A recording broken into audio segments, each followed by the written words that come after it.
कश्क ही बहुत है अगर कुछ असर करे। आपसे इतनी गुजारिश है कि जो लोग यहाँ सिर्फ ये देखने के लिए आए कि मौलवी बोलता कैसे है, तो वो चले जाएं, या सिर्फ इसलिए आए कि साहब हम तो उनके फ़ैन हैं, वो भी चले जाएं। यहाँ सिर्फ वो बैठे जो अल्लाह और उसकी रसूल की रज़ा के लिए आए हुए हैं। भाई शान अरब मुरादाबादी साहिब क़िबला बहुत ही खूबसूरत अंदाज में हुजूर की नाते सुना रहे थे। तो हमारी कौम का भी मिजाज अल्लाह ही जाने, है ना, अल्लाह ही जाने कौन बशर है। हमने देखा कि अब्दुल्ला भाई आए हुए थे, वो उठ के चले ना तो लोग कुर्सियां छोड़ के चल दिए। मैं ये सोच रहा था पता नहीं जलसा ज्यादा अहम है या सेल्फी ज्यादा अहम है। कोई रुतबे बुलंद नहीं होते इन चीजों से। अगर आप किसी के साथ, चाहे मेरे ही साथ क्यों ना फोटो लेके डालें, उससे आपका कद बढ़ता नहीं है, उससे आपका कद घटता है। पहली बात तो ये काम,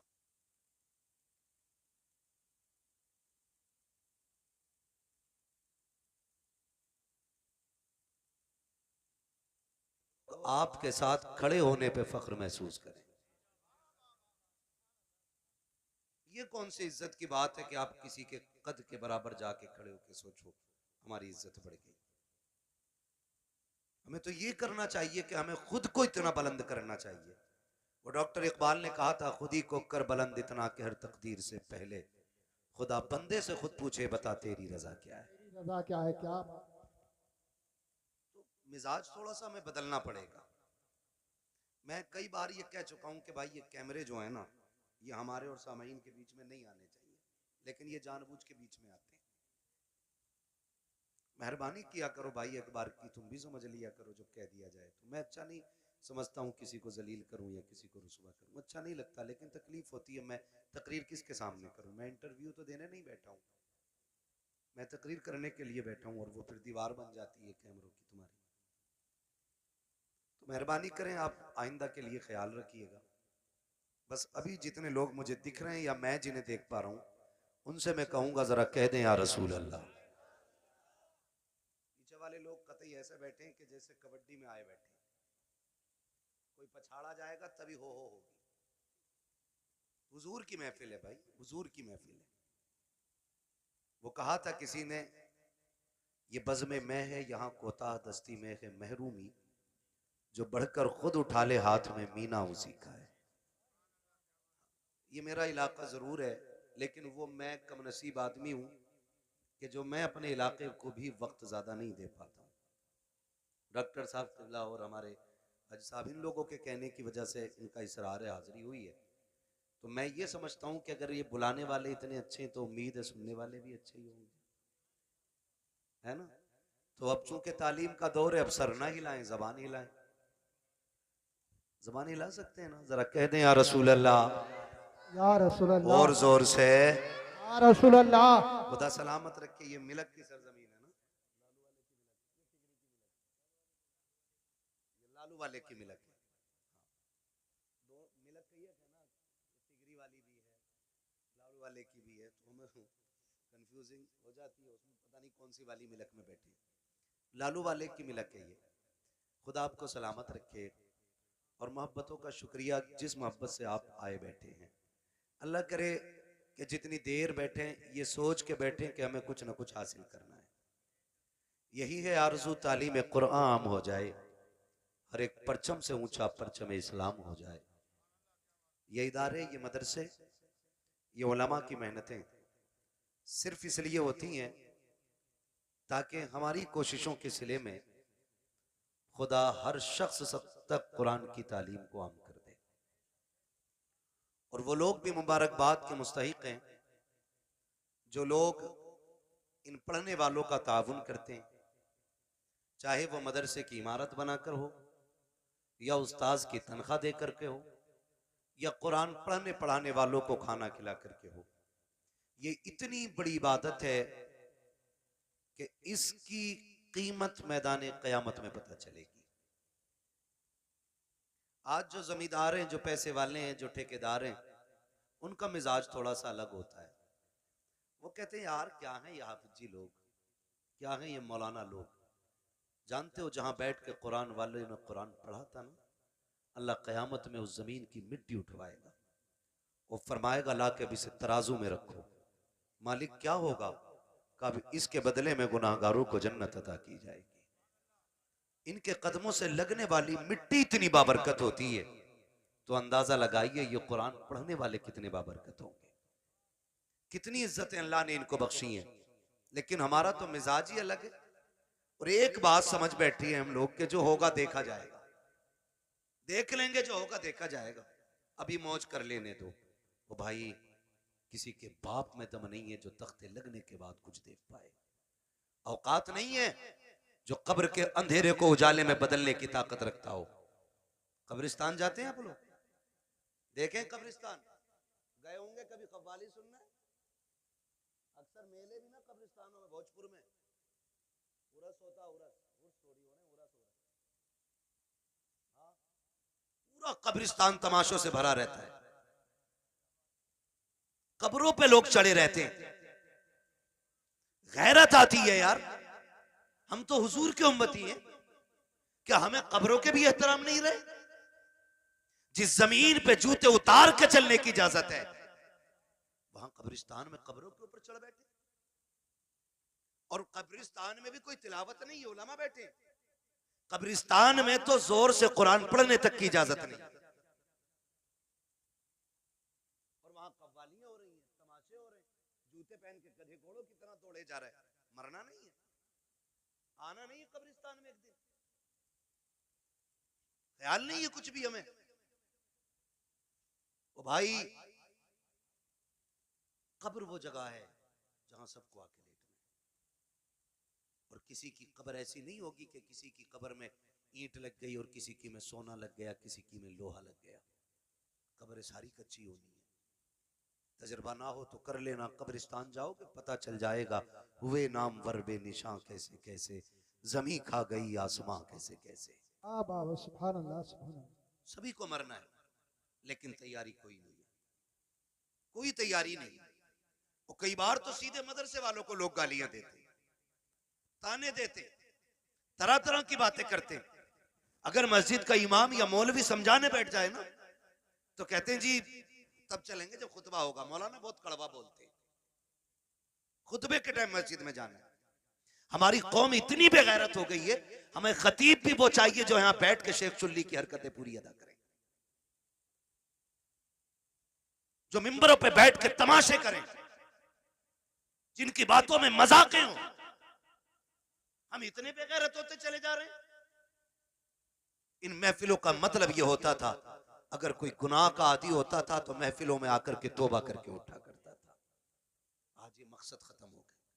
कह रहा बड़ा मजा आया यार, वो तो माइक फेल कर गया, उसने तो साउंड उड़ा दिए, उसने तो पत्ते बजा दिए, कुछ नहीं बजने वाला। आज दम है ना सीने में, तो आज बज रहा है जो भी बज रहा है। आज ताकत है ना, आप भी बुला रहे हो, डॉक्टर साहब भी कह रहे हैं आ जाना। कल जब सांस फूलने लगेगी और बात भी एक सांस में पूरी नहीं होगी ना, तो फिर गैर तो गैर अपने भी दो रोटी देने तैयार नहीं होते।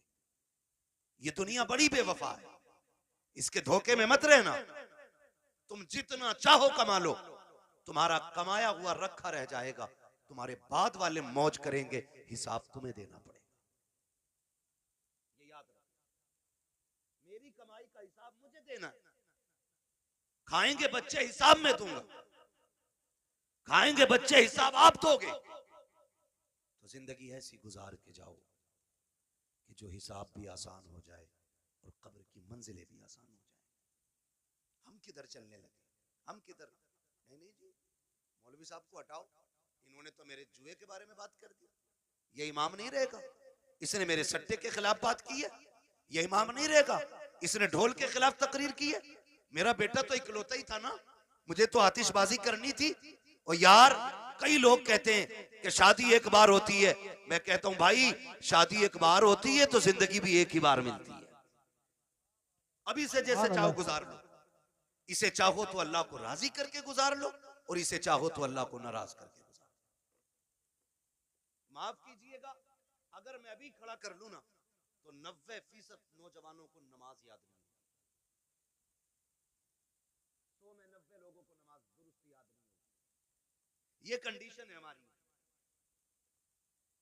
और कुरान वाला आ जाए और बैठे हो हम लोग नीचे, तो कुरान वाले के लिए उठ के खड़ा नहीं हो सकता, क्योंकि ये मुखिया का बेटा है, ये प्रधान का बेटा है, ये ठेकेदार का बेटा है, ये जमींदार का बेटा है। लाओ दुनिया की सारी डिग्रियां उठा के ले आओ, वकालत भी ला के पल्ले में रखो, जजों के पूरे जजमेंट ला के रखो, दुनिया के बड़े बड़े लोगों की, प्रोफेसरों की तालीम ला के पल्ले में रखो, अमीरों की सारी दौलत ला के रखो, पैसे वालों का पैसा रखो, सोने वालों का सोना रखो, जितनी सारी दौलत दुनिया में है एक पल्ले में ला के रखो। मैं कुरान वाले के सीने की एक आयत लेके आता हूं, खुदा की कसम पूरी दुनिया की दौलत मिलकर के कुरान की एक आयत का मुकाबला नहीं कर सकती। नारे तकबीर, नारे रिसालत, बस लगे आला हजरत उलमाए सुन्नत हजरत अल्लामा मुफ्ती हम्माद साहब मुरादाबादी, नारे हैदरी जिंदाबाद जिंदाबाद। पढ़ें कुरान, पढ़ें नौजवानों, मरना है सबको, जनाजे उठते हैं हर उम्र में, ये कोई जरूरी नहीं है बाल सफेद होंगे तब बंदा मरेगा। हाँ, अब तो अक्सर बूढ़े बैठे रह जाते हैं, एक ही घर से 4-4 जवान चले जाते हैं, पता चला अभी दादा बैठा है, अभी बाप बैठा है, बेटे चले गए, गारंटी नहीं है, कोई गारंटी नहीं है। कब्र वो जगह है कि जिसको अंधेरे का घर कहा जाता है, जिसको कीड़ों का घर कहा जाता है, हाँ, जिसको बिच्छुओं का घर कहा जाता है, जिसको सांपों का घर कहा जाता है। ये तो करम है अल्लाह का, उसने मट्टी डाल के बंदों के ऐब छुपा दिए। अगर वो खोलने पे आ जाए तो बड़े अच्छे अच्छे मुंह नहीं दिखा सकते। हम किसी को क्या नीचा करेंगे? कोई कहते यार दाढ़ी रख ले, तो कह रहा चलो तुम ही जन्नत में चले जाइयो। खेल समझ रखा जिंदगी को, तमाशा ही ये भी कोई।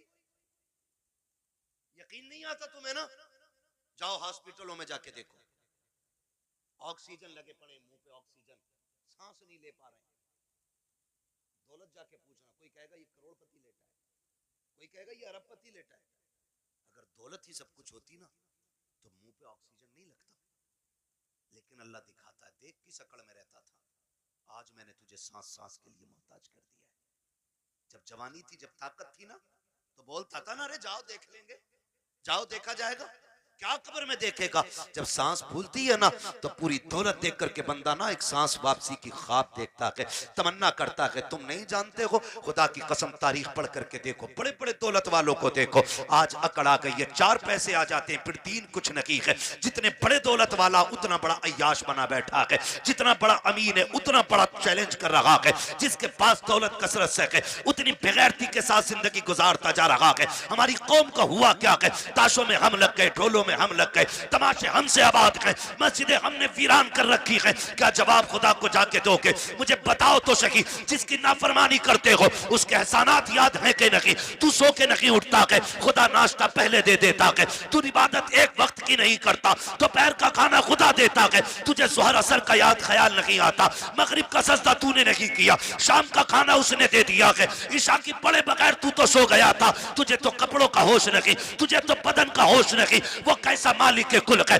तुझे बेहोशी के आलम में ऑक्सीजन की कमी नहीं करता है, फेफड़ों की रफ्तार नहीं रोकी जाती है, नफ्स बराबर चला रहा है, दिलों की धड़कनें बराबर चल रही है। ये सब कुछ कौन कर रहा है? ये सिर्फ वही कर रहा है जिसने लफ्ज़ कुन से कायनात पैदा की है, जो निजाम हस्ती को चला रहा है। तू जिसकी नाफरमानी कर रहा है, ये सारी पावर उसी की है, सारी ताकत उसी की है। और तुम्हें खुदा का वास्ता, अगर खुदा तौफीक दे, सुबह को आँख खुल जाया करे, अजान होते ही मस्जिद में जाया करो, नमाज पढ़ के नाश्ते किया करो, खुदा की कसम रोजी भी बढ़ा दी जाएगी, तुम्हारी उम्रें भी बढ़ा दी। जिंदाबाद जिंदाबाद, नारे तकबीर, नारे रिसालत, बस लगे आला हजरत, जश्न दस्तार बंदी, जिंदाबाद जिंदाबाद। शुरू दिन का आगाज अल्लाह की इबादत से करें, फजर के बाद कुरान लेके बैठे, कुरान लेकर के बैठे, ये हम पे लाजिम है। बैठे हम कुरान लेकर के, फिर देखो अल्लाह कितनी बरकतें दे रहा। लेकिन माफ कीजिए, हमें खुदा पे उतना भरोसा नहीं रहा जितना तावीज़ों पे हो गया, जितना डोरियों पे हो गया। हाँ, जितना डोरियों पे हो गया। मुझे बताओ, मैं कहता हूँ ये जितने वायरस सिर्फ ऑक्सीजन कम कर देना तो वाकई किसी वायरस की जरूरत नहीं। पूरी दुनिया सजदे में पड़ी होगी, पूरी दुनिया, लेकिन वो जबरन किसी को अपनी बारगाह में लाना नहीं चाहता। वो तो कहता अब मैंने तुझे दोनों रास्ते दिए, तुझे जन्नत का भी मालूम है, दोज़ख का भी मालूम है, अब फैसला तुझे करना, तुझे मैं प्यारा हूं या तुझे दुनिया प्यारी है? कह रहा मौलाना मैं कतई हराम काम ना करता, अगर मजबूरी आ गई, बालक भूखे थे, तू बता तू बड़ा है या नबी की बेटी फातिमा ज़हरा बड़ी है? मुझे बता तो सही, एक दिन मेरे हुजूर बेटी के घर तशरीफ लाए, जाओ जाके बेटियों से भी कहना। आज कितने घरों में इसलिए तलाक हो जाती है, बेटियों के शौक पूरे नहीं हो पाते ना, तो शौहरों को गालियां देती हैं, ताने देती हैं, तो फिर शौहर मजबूरी में तलाक दे देता है। जाओ जाके बेटियों से कहो, कामयाबी ये नहीं है कि तू 70,000 का जोड़ा पहने, कामयाबी ये नहीं है तू 20,000 का लहंगा पहने, कामयाब बेटी वो है जो पैबंद लगे कपड़े पहन के शौहर को राजी करके दुनिया से चली जाए, वो सबसे ज्यादा कामयाब बेटी है। लेकिन ख्वाब बड़े, शौक बड़े, जब से ये आए ना ये खिपड़े मोबाइल है, अब तो नमाज छोड़ देगी लेकिन सीरियल नहीं छोड़ेगी, रोटी में लेट हो जाएगा लेकिन सीरियल देखेगी। ये तमाशे हमारे घरों में आ गए, और वो फैशन फिर हमारी नस्लों में उतर आया, वही फैशन उतर आया, वही फैशन हमारी नस्लों में उतर आया। हमें हो क्या गया, आज दुनिया चीख रही है, दुनिया चीख रही है। फिर वो जब देखती है तो शोहर से कहती है मुझे ये चाहिए ऐसे कपड़े। शोहर बेचारा 500-600 रुपए रोज का कमाने वाला, 500-600 रुपए रोज के अब तो खर्चे भी हैं घर के, गरीब से गरीब तर बंदे का खर्च कम से कम 1000 रुपए घर का हो गया, जो महंगाई का दौर है। मेरी बेटी मेरी बहन, अगर शोहर 600 रुपए कमा के ला रहे, बता बच्चों का पेट भरे या तेरे शौक पूरे करे?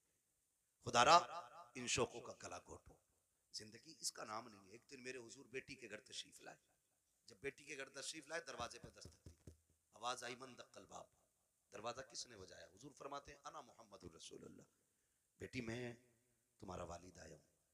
कहती हुजूर अकेले हैं या कोई साथ में? हुजूर फरमाते हैं बेटी अकेला हूँ। फरमाया फिर अंदर आ जाए, और अगर कोई साथ में हो तो मुझे चादर दे। हुजूर अंदर तशरीफ लाए, बेटी मुसल्ले पे बैठी है, सुने कान खोल के।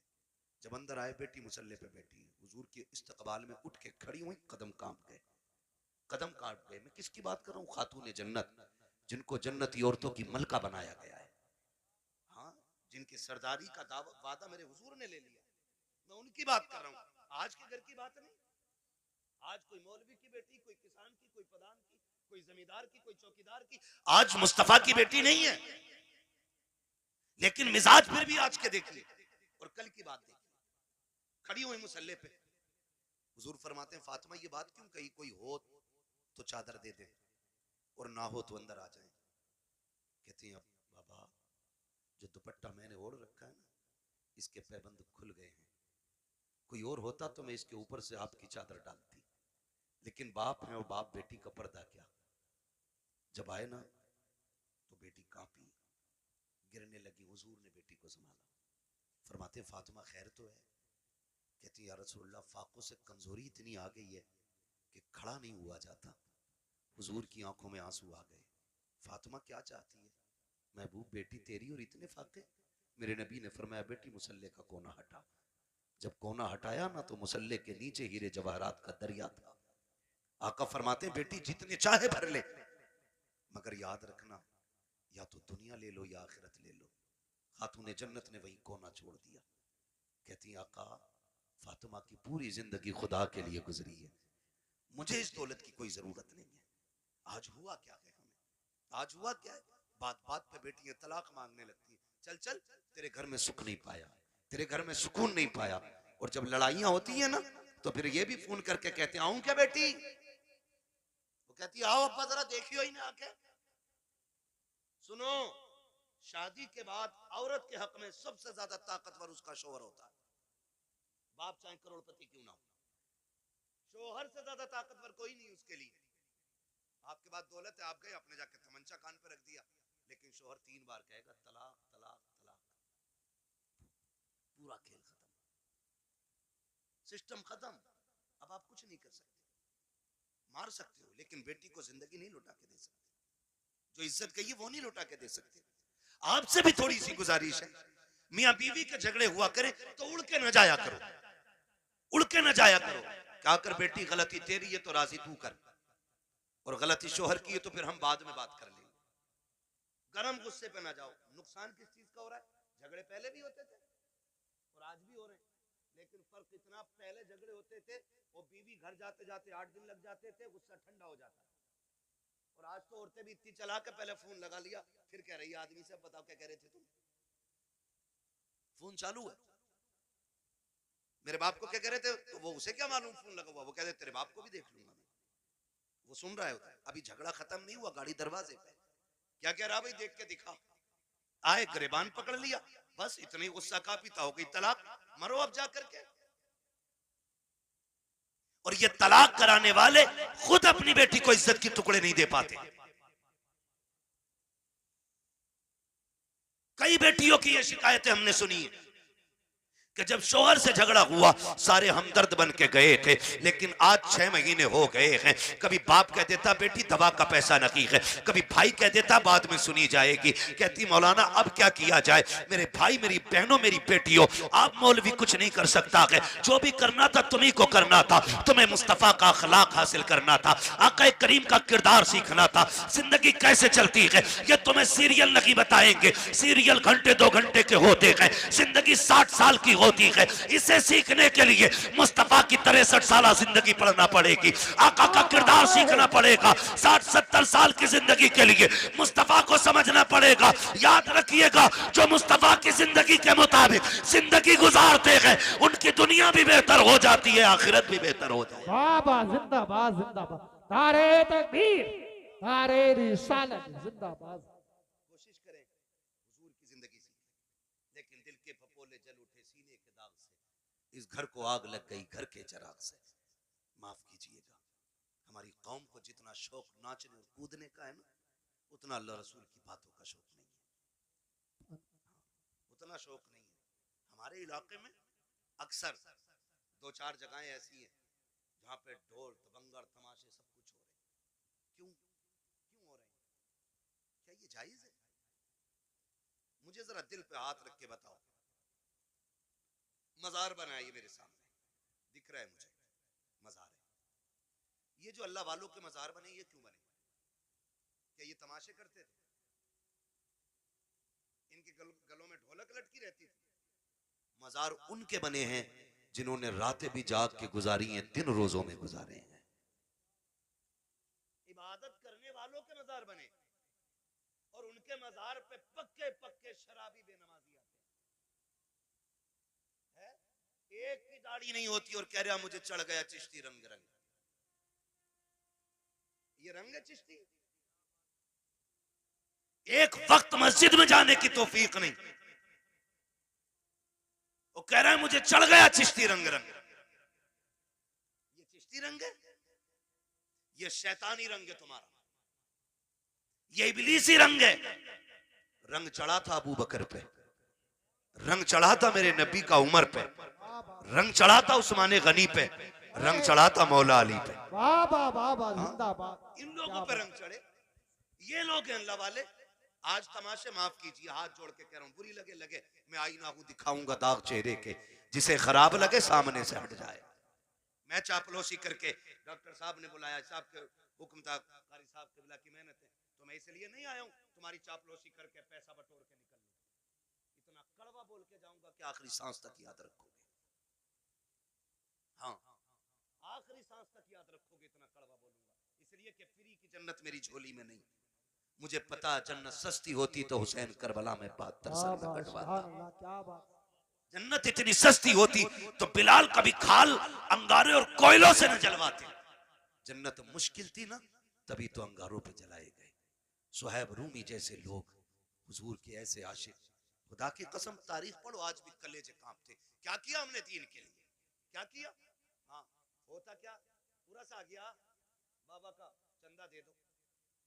पहली बात तो सुने, हलाल कमाई इतनी इज्जत वाली होती। फरमाया गया हलाल कमाई का 1 रुपया भी अगर कब्र में गिर जाए और तख्ते लगा दिए गए हो, फरमाया गया तख्ता हटा के रुपया निकाला जाए। 1 रुपए की इतनी वैल्यू है। जबकि सगा भाई मुंह ना देख पाया हो, बेटे ने बाप को ना देखा हो, बाप ने बेटे को ना देखा हो, तख्ते हटा के मुंह दिखाने की इजाजत नहीं। लेकिन रुपया निकालने का हुक्म है। तेरे रुपए की इतनी अहमियत है इस्लाम की नजर में, हमारी नजर में कितनी अहमियत? पूरा सारिया बाबा का ठीक है, उर्स करो, लेकिन शरीयत के दायरे में करो। उर्सों से मुखालफत नहीं, तुम्हारे तमाशों से तकलीफ है। सुन सकते हैं कड़वी बातें बोलूं जरा मैं? मेरे सामने नौजवान बैठे, जवान बिगड़ते हैं तो बच्चे इनकी उंगली पकड़ के मेलों में जाते हैं। आज 28 साल का मेले में गया तो 8 साल का उंगली पकड़ के गया, कल ये 28 का होगा 8 के को पकड़ के ये ले जाएगा। ऐसे ही उसूल चलता रहेगा और तुम जाहिल के जाहिल रह जाओगे, कभी तरक्की नहीं कर पाओगे। ये हालत हमारी रहेगी, याद रखना। उर्स आर्या साहब बड़े धूमधाम से चादर घूम रही है, चंदा हो रहा करो, फिर क्या होता? अब वाला रहा, नाम नहीं बताऊंगा, पूरा लग जाता लोगों को। मेरा नाम माइक में लिया था भाई, कब वाला रहा, कौन है ना फना आ रहा है। अच्छा, फिर तो सारे ही दीनदार होंगे कि ना। जवाब के लिए एक लेडीज भी बुलाई है। इतना बड़ा मजमा मेरे सामने बैठा है, दिल पे हाथ रख के बताए, हम में से कौन इतना बेगैरत है जो अपनी बहन बेटी को दूसरे के सामने स्टेज पे नचाना पसंद करता हो? है कोई इतनी बड़ी भीड़ में जो अपनी बहन बेटी के बारे में ये चाहे कि मेरी बेटी 4 लोगों के सामने कपड़े उतार के नाच ले? हम तो अपने घर के अंदर इतने गैरत वाले बनते कि बेटी के सर से दुपट्टा भी उतरने नहीं देते। जब हमें अपनी बेटी के बारे में इतनी गैरत आती है तो फिर वो जो आके स्टेज पे बैठी वो भी तो किसी की बेटी होगी ना। ओ भाई, वो भी तो किसी के घर की इज्जत होगी। मुझे बताया जाए, हमें अपनी बेटियों की इज्जत इतनी प्यारी है तो पराई बेटी को नचाने का हक तुझे किसने दिया है? और वो भी कौम के गैरत वाले पैसे से, जिसे किसी ने बट्टे पे कमाया, किसी ने फैक्ट्री में कमाया, किसी ने पसीना बहा के कमाया, किसी ने गेहूं कटाई में कमाया, किसी ने धान कटाई में कमाया, किसी ने रात दिन मेहनत करके कमाया, उसे तुम लोगों के अय्याशियों पे खर्च कर देते हो। थोड़ी सी देर की जहनी अय्याशी के लिए का इधर से मुकाबला होगा, इधर से मुकाबला करने वाली होगी, इधर से शेर होगा, उधर से जवाब आएगा। आग लगे इस बेगैरती को। उसी में देखा जाता है चंद कौम के बेगैरत अमीर आगे टेबल लगा के बैठ जाते हैं, नोटों की यूं बारिशें किया करते हैं, चंद बेगैरत वाह में लग जाते हैं कि तो देखो फला के बेटे ने कितना लुटाया है, फला के बेटे ने कितना पैसा लुटाया है, आज पता चल गया किसकी मां ने कितना दूध पिलाया है। नहीं बेटे, आज पता नहीं चला है, ये कब्र में जाके पता चलेगा किसकी मां ने कितना दूध पिलाया था। आज जो तमाशे देख के कहते हो आज पता चल गया अमीर कौन है। तुमसे हाथ जोड़ के कहता हूं, और बेगैरती में पैसा न लुटाना। तुम्हारी बस्ती में बेवाएं भी होंगी, तुम्हारे बस्ती में गरीब भी होंगे, तुम्हारी बस्ती में यतीम भी होंगे। तुमने देखा होगा जब तुम्हारे बेटे ईद के दिन नए कपड़े पहन के ईदगाह जाते होंगे तो उसी रास्ते पर कुछ गरीब मुस्लिम बच्चे कोई चने की दुकान लगाता होगा, कोई खिलौनों की दुकान लगा के बैठा होगा। खुदा की कसम उसका भी जी चाहता है वो भी ईद के दिन नए कपड़े पहने, वो भी जी चाहता था कि ईद की नमाज पढ़ने के लिए जाए, लेकिन साहिब गुरबत ने रास्ते में पकड़ के रोक दिया था, जरूरतों ने उसको खरीदार बना दिया है। बैठ गया कि रास्ते में सामान लेकर के हम खरीदते तो चले जाते हैं, लेकिन गुर्बत का ख्याल किसी को नहीं आता। हाँ, तेरे पास दौलत है, तुझे रब ने पैसा दिया था तो अय्याशियों के लिए तो नहीं था, कव्वाली और तमाशों में लुटाने के लिए नहीं था। काश क्या की अच्छा होता तू इस पैसे को उठाता, चांद रात वाले दिन किसी यतीम के दरवाजे पे रात के अंधेरे में अंदर डाल के आ जाता, पर्चा बना के डाल देता। ईद सिर्फ मेरी नहीं है, ईद तुम्हारी भी है, इससे तुम भी ईद मनाना। खुदा की कसम, अगर उस पैसे से किसी गरीब की ईद हो जाती तू कब्र में बाद में जाता, मदीने वाला तेरी कब्र में पहले तशरीफ। जिंदाबाद जिंदाबाद, बहुत अच्छी हजरत, जिंदाबाद जिंदाबाद। जो करने के काम थे वो किए ही नहीं, वो जो ना करने के थे डूब गए जा करके। हुए नाम वर बेनिशां कैसे कैसे, जमीन खा गई आसमां कैसे कैसे।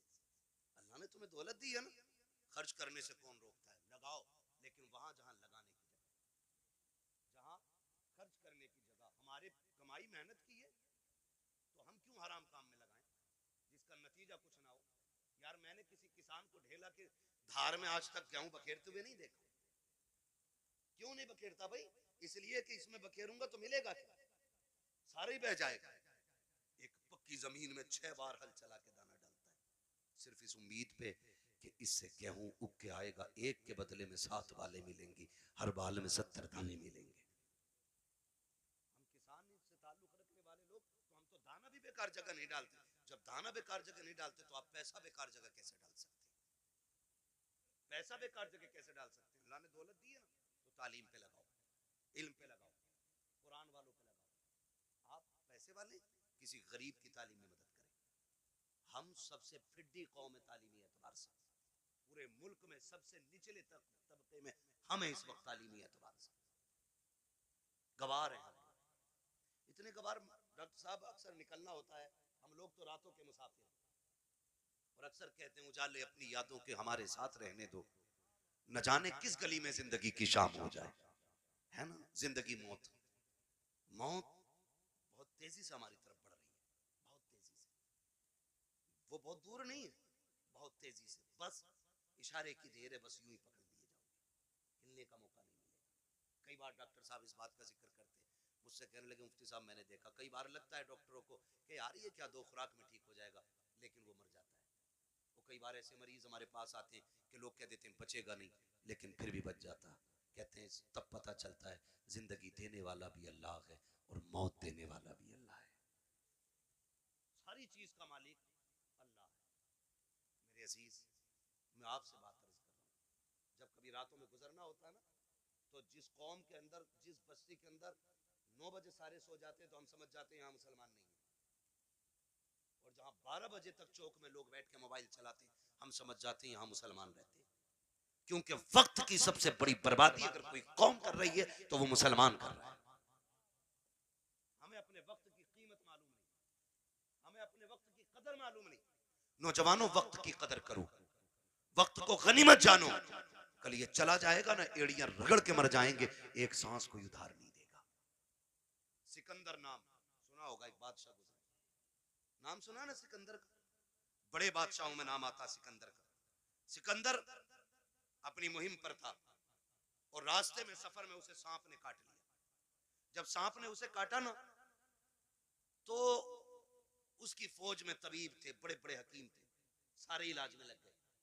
कुछ दिन उसको दवाइयां दी, आखिरकार उनको कहना पड़ गया बादशाह अब इलाज बस से बाहर है, मौत करीब आ गई है। उसने कहा क्या मैं गरीबुल वतन मर जाऊंगा? क्या मुझे अपने मुल्क की मिट्टी नसीब नहीं होगी? कहा नहीं, जहर इतना फैल गया है कि अब बचने के चांसेस नहीं।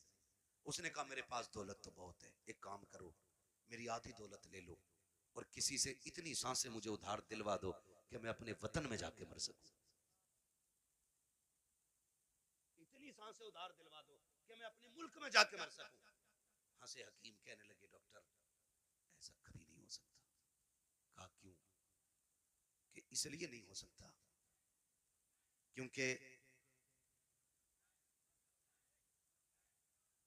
इसलिए नहीं हो सकता कि सांसें उधार नहीं मिलती है।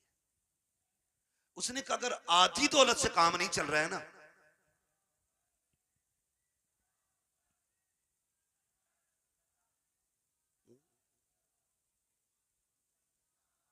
अगर आधी सांसों से भी, उसने कहा अगर आधी दौलत से काम नहीं चल रहा है ना, तो कहा फिर ऐसा करो मेरी पूरी दौलत उठा लो। तवज्जो है सारे लोगों की? तवज्जो करें जरा, मेरी तरफ देखें। उसने कहा अगर आधी दौलत से सांसें नहीं मिल रही ना, तो उसने कहा मेरी सारी दौलत ले लो, मेरी सारी दौलत ले लो, लेकिन इतनी सांसें मुझे दिलवा दो कि मैं अपने वतन में जाके मर सकूं। भाई शांति से आके बैठ जाओ। उसने कहा इतनी सांसें मुझे दिलवा दो कि मैं अपने वतन में जाके मर सकूं। तो उसने कहा बादशाह पूरी दौलत लेकर भी तुझे एक सांस कोई उधार नहीं दे सकता। उसने कहा फिर सुनो, अगर मेरी दौलत किसी काम की नहीं है ना, तो फिर एक काम करना, मैं मर जाऊं ना तो मेरे हाथ कफन के बाहर निकाल देना। क्या करना है? कफन के, बोले कफन के, मैं मर जाऊं तो मेरे हाथ कफन के बाहर निकाल जान देना। क्यों सिकंदर? उसने कहा ताकि जमाने को पता चल जाए दौलत पे भरोसा ना करना। ये सिकंदर के काम ना आ सकी तो तुम्हारे क्या काम आ सकती है। और ये भी निकाल के बता देना कि मैं वो बेवकूफ बंदा हूं जिसने सब कुछ दौलत को समझा था, लेकिन जब आया था तब भी हाथ खाली थे और जा रहा हूं तब भी हाथ खाली है। मेरे अजीज, मौत जब आएगी ना, एक लम्हे का मौका नहीं देगी, एक मिनट का मौका नहीं देगी आपको, सीधा नहीं होने देगी। तुमने देखा होगा शद्दाद ने जन्नत बनवाई, सुना है कि नहीं? शद्दाद ने जन्नत बनवाई, ख्वाब कितने बड़े थे कि पूरी जिंदगी ऐश की जिंदगी जन्नत में गुजारूंगा। लेकिन जब मरा ना, तो जमीन और आसमान के बीच में लटका हुआ था। और ये भी आता है कि एक पैर जन्नत के बाहर था और एक पैर अंदर था। अल्लाह ने कहा खींच लो रूह, इसे इसकी औकात पता चल जानी चाहिए, इसे इसकी हैसियत पता चल जानी चाहिए। नमरूद कितनी बड़ी ताकत का मालिक था, इतना बड़ा ताकतवर के खुदाई का दावा कर बैठा। अल्लाह ने एक मच्छर से मरवा दिया ताकि दुनिया को पता चल जाए सबसे बड़ा खुदा अल्लाह है, सबसे पावरफुल सिर्फ खुदा की जात है। और उसके उसूल से बगावत करोगे तो कोई बचाने वाला नहीं होगा, कोई बचाने वाला नहीं होगा। माफ कीजिएगा, मैयतें होती है कि नहीं होती? होती है मैयतें, दफन में जाते हैं सारे लोग, जाया करो, जाया करो, पढ़ी नहीं की, पता चल जाए इंतकाल हुआ है किसी को, कहीं भी पहुंच सकते हो। ईमान के साथ बंदा गया तो जरूर जाया करो। अगर वो नेक होगा तो अल्लाह उसके सदक़े में तुम्हें बख्श देगा, और अगर तुम नेक होगे तो अल्लाह तुम्हारे सदक़े में उसे बख्श देगा। ये किया करो। और अब तो माफ करना, जनाजे भी ना जनाब, जनाजे भी अब तो बदले का बदला है, जनाजे भी बदले का बदला है। हमारे अब्बा के में आओगे तो तुम्हारे अब्बा के में आएंगे, तुम नहीं आओगे तो हम नहीं आएंगे। ये बात क्लियर? तुम आओगे तो हम आएंगे, और तुम नहीं आओगे तो हम नहीं आएंगे। बता सवाब किसे मिला? किसी को ही नहीं, डंगवारा कर गए। हाँ भाई, एक थप्पड़ तूने मार लिया, एक हमने मार लिया, बात बराबर हो गई ना। तो अब जनाजे भी खुदगर्जी में हम लोग जा रहे हैं। और माफ कीजिएगा, जनाजा अमीर का होता तो भीड़ देखने मिलती है, और जनाजा गरीब का होता तो लोग कंधा भी नहीं देना चाहते। जन्नत दौलत और गुर्बत पे टिकी हुई नहीं है, ये याद रखना। अगर ये लगता है कि अमीर के जनाजे को कंधा देने में ज्यादा सवाब है तो ये सबसे बड़ा धोखा है। मैं तो कहता हूं कंधा उसे जाके जल्दी दिया करो जिसे कोई कंधा देने तैयार ना हो, उसे पहले कंधा दिया करो दौड़ के, जिसका जनाजा कोई उठाने वाला ना हो। क्योंकि तुम नहीं जानते हो, जिसके जनाजे को भीड़ लगी है ना, लगता है ये दिखावे करके गया है, हमारे जैसा उसका शोहरा टीप टाप रही होगी। लेकिन जिसे कंधा कोई नहीं दे रहा है ना, तो समझ जाओ हो सकता है इसने रातों में इबादत की हो, इसने तब रब को आवाज दी हो जब कोई ना देख रहा हो, इसलिए लोग इसे कंधा देने तैयार नहीं। तो फैसला जो है ना भीड़ का, ये अंदाजा लगाना कि कंधा उसको दौड़ के दो जिसे कोई कंधा ना दे रहा हो, मिट्टी दो। अब तो वक्त नहीं है, माफ कीजिएगा, हालात ये हो गए कि जनाजे को मिट्टी देनी तो बड़ी बात है, नमाज पढ़ के आधे निकल लेते, मसरूफी इतने हो गए, टाइम किसके पास है मिट्टी तक जाने का? है दुआ अजी, मिट्टी डाल दे 3 मुट्ठी, बड़ी बात है। कह रहे आप बैल खुलोगे छोड़िए, दुकान खुली रह गई, एक दिन आएगा मेरे लाल आंखें खुली रह जाएंगी। आज दुकान खुली है, बैल खुले, कल आंखें खुली रह जाएंगी। हाँ, वासिफ अली वासिफ ने जब किसी को खाना दिया ना भूखे को, तो पूछा था किसी ने क्या कर रहे हो, तो उसने कहा था यार कुछ नहीं, अपने जनाजे की भीड़ इकट्ठी कर रहा हूं। इतने अच्छे काम कर जाओ, लोग तुम्हारे जनाजों में शरीक होने लगे। अल्लाह से लंबी दुआएं मांगा करो रो रो के, मालिक जिंदगी अच्छी कर दे ताकि मौत भी अच्छी हो जाए। ये मांगा करो अल्लाह से। आज तो डरी कोई नहीं, डरी कोई नहीं। तो जब मौतें होती है नहीं होती, बोलो यार, बोल सकते हो तो बोलो, है ना? होती है कि नहीं मौतें? लोग मरते हैं, जिन्हें यकीन ना हो अल्लाह उन्हें दिखा दे जल्दी कि लोग कैसे मरते हैं। डर गए लोग मरते हुए देखें कि नहीं? बोलो यार, जोर से बोल दोगे तो कोई मुंह का रसगुल्ला नहीं गिर जाएगा। मरते हुए देखे ना लोग? मौत के भी अलग अलग तरीके। रूह जब निकलती है ना, इधर से निकलना शुरू होती है और ऐसे निकलती हुई आती है, घुटनों में आती है ना तो रूह फिर अटकती है, फिर नेकियां काम होती आती हैं ना तो फिर रूह निकलती है, फिर कमर में जाकर रूह अटक जाती है, फिर नेकियां सहारा देती हैं तो फिर रूह पर चलती है। फिर सीने का जो मंजर होता है ना, वो बड़ा मुश्किल होता है। जब सीने में रूह अटकती है ना करके, तब इंसान को याद आता है कितने पाप किए थे और कितनी नेकियां की थी। तब एक एक करके नेकी याद आती है, एक एक करके गुनाह याद आता है। फिर सोचता है काश कुछ ऐसा कर लेता कि जो कब्र के उजाले का भी इंतजाम हो जाता। लेकिन फिर सोचने से कोई नतीजा नहीं, फिर कोई फायदा नहीं, फिर हजार सर मारो दीवारों में, कुछ नहीं होता। हमने ऐसे भी देखे कि गले तक जब मौत आ जाती है ना, सिर्फ जबान करवटें बदलती है। जबान जो ये चल जाती है ना तड़ से, किसी पे भी चल जाती है ना एकदम से, जो एकदम से मिनट नहीं लगते, सेकंड नहीं लगते, ताड़ से ऐसा जुमला निकलता मुंह से कि सामने वाले के कलेजे के पार हो जाया करता है। तीर के दिए हुए जख्म भर जाते हैं यार, जबान के दिए हुए जख्म नहीं भरा करते हैं। जब बेटा अपने बाप से कहता है ना तेरी औकात क्या, तूने क्या किया था, तूने तो हमें सिर्फ बड़ा कर दिया, ये जो संपत्ति है ना ये मेरी मेहनत की है। तो याद रखना ये जुमले बाप के कलेजे चीर देते हैं, ये जुमले माँ के कलेजे के टुकड़े टुकड़े कर देते हैं। ये जबान जो आसानी से चल गई थी ना बहनों से कि भीख लेने आ जाया करती है, तेरा है क्या इस जायदाद में, कभी ये ताने ना दिया करो, इसे संभाल के रखा करो। अगर ये गलत चल जाती है इंसान को दोज़ख में पहुंचा देती है, अगर ये सलामती से चलती है तो बंदे को जन्नत तक पहुंचा दिया। क्या बात, नारे तकबीर, नारे रिसालत, जिंदाबाद जिंदाबाद। मैं बस चंद बातें कर ले रहा हूँ। खुदारा जबान सही करें, जबान सही करें, इसे संभाल के बोला करें, जबान संभाल के बोला करें, तड़ से किसी को गाली ना दे, ऐसा जुमला ना बोले कि किसी के कलेजे के पार हो जाए।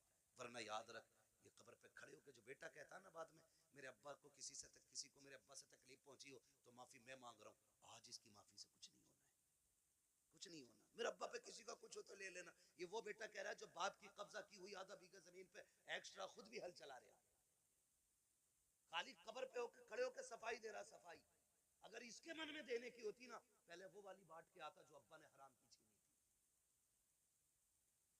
अब्बा ने सगे भाई की 5 बीसे फालतू जोत रखी है और बेटे को पता ये कब्जा किया हमने, पहले वो निकाल के दे जो अब्बा ने हराम की ली थी।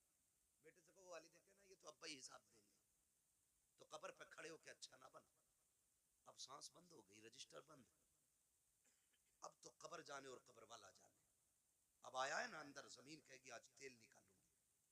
तूने मेरी खातिर अपने सगे भाई को कचहरियों में घसीटा, मेरी खातिर तूने फला रिश्तेदार को जलील किया, आ तुझे तेरी औकात दिखाऊं। जब रगड़ेगी ना तो सुरमा बना देगी, सुरमा, कोई बचाने वाला नहीं होगा। तुम तो इस खुशी में बेखुशी में ये भूले बैठे हो के तीजा हो गया है बंदा जन्नत में पहुंच गया होगा, 40वां हो गया जन्नत में पहुंच गया। हुकूकुल इबाद का मामला इतना सख्त है मेरे अजीज, तुम एक नहीं सैकड़ों नहीं हजारों तीजे 40वें करा लो, अगर किसी भाई का हक लेके जा रहे हो अल्लाह उस वक्त तक जन्नत नहीं देगा जब तक एक एक भाई का तुमसे हिसाब बराबर नहीं करा।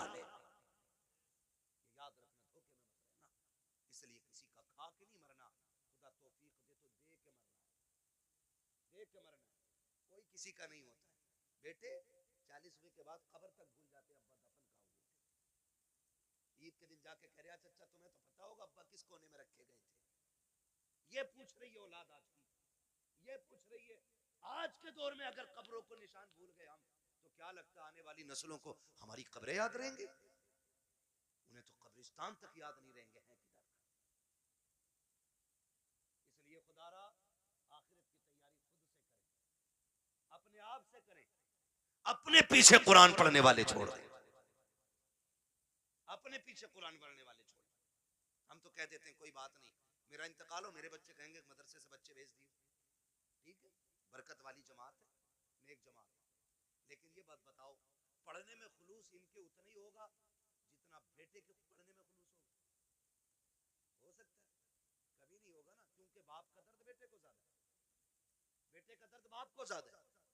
हमें तो बुलाओगे रस्मन पढ़ के चले जाएंगे, लेकिन असल दर्द बेटे को होता है। तो मैं तो कहता हूं एक बेटा कम से कम हाफिज जरूर बनाना, एक बेटा जरूर बनाना।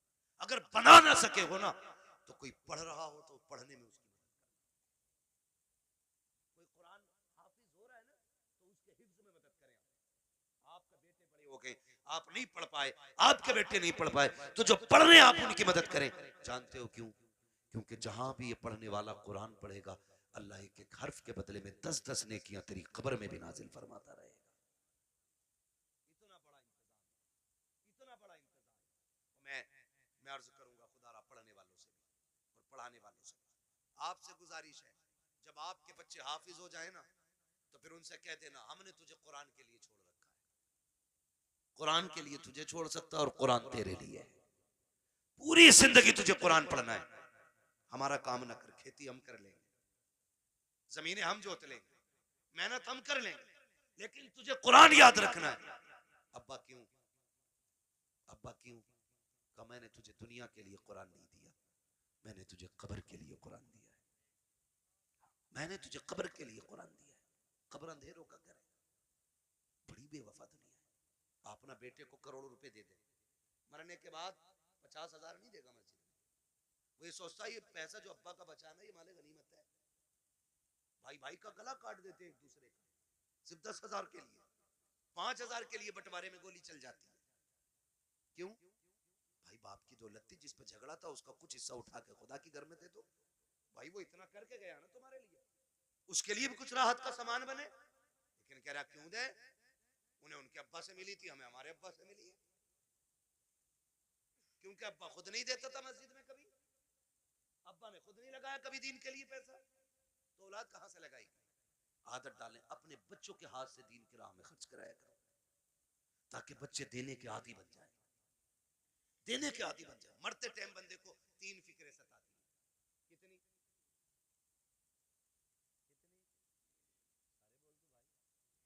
कितनी फिक्रें? 3 फिक्रें सताती हैं। नंबर 1, मैंने जो दौलत कमाई है इसका क्या होगा। नंबर 2, मैं औलाद छोड़ के जा रहा हूं, मेरी औलाद कैसे जिंदगी गुजारेगी मेरे बगैर। नंबर 3, मैंने कितनी नेकियां की और कितने गुनाह किए। सिर्फ 3 चीजें मरते वक्त याद आती, 3 चीजें। कामयाब वो नहीं है जिसने अपने पीछे बंगले छोड़ दिए, कामयाब वो नहीं जिसने इमारतें छोड़ी, कामयाब वो है जो अपने पीछे कुरान पढ़ने वाला छोड़ गया है। वो सबसे बड़ा कामयाब है जिसने अपने पीछे कुरान पढ़ने वाले छोड़े। वरना बिल्डिंग है, ये बंगले कब्र में कोई काम नहीं आने वाले। मैं तो मुबारकबाद पेश करता हूं उस बाप को जिसने एक बेटे को हाफिज कुरान बनाया, मुबारकबाद पेश करता हूं। ये 500 रुपए रोज कमा सकते थे, कोई कमी नहीं है, जवानी में कमा सकते थे, लेकिन उस बाप को सलाम जिसने कहा बेटे तेरे हिस्से की मजदूरी हम करेंगे, हमारे हिस्से का कुरान तुझे याद करके आना है। वो माए मुबारकबाद के मुस्तहिक हैं जिन्होंने उन बच्चों को दूध पिलाया कि जो बदले में माँ को दूध के बदले में जन्नत का टिकट देने वाले हैं। वो बहनें मुबारकबाद के मुस्तहिक हैं जिन्होंने ऐसे भाइयों की खिदमत की है कि जो बहनों को बदले में जन्नत के जाने का रास्ता आसान करेंगे। ये मुबारकबाद के मुस्तहिक है माँ बाप। आज होता क्या है, आज जवान हो जाए बेटा और माँ बाप को दौलत का लालच पड़ जाता है। उन बापों को सलाम करता हूँ जो पूरी जिंदगी बच्चों को कुरान के नाम वक्फ कर देते हैं, और क्या मिला इनके बदले में? पूरी जिंदगी बाप मजदूरी करता रहा, कुछ भी तो नहीं मिला। बेटा कुरान पढ़ता रहा, कोई सिला नहीं मिल सका।